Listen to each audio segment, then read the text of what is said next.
Hi, my name is Amine. I used to have a big problem with my self-image.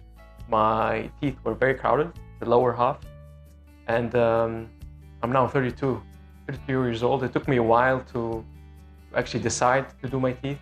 It's because I went once to a doctor, and he actually advised to remove one of my teeth because it's too crowded, and that scared me. So I actually removed the idea from my head. And after a while, I met Dr. Ahmed. I met him at the gym, and we got to talking. And when I realized he's a dentist, of course, I showed him my teeth. He was like, "Yes, we can do it. Come to my clinic, and I'll take a look at it." So I came, and he took a look at it, and he said, "There is no need to actually remove one tooth.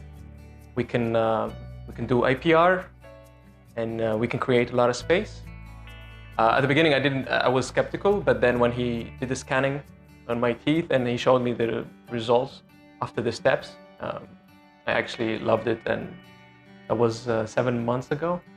And now my teeth are straight, and I'm actually very comfortable with my smile. And yeah, I'm happy that I've done it.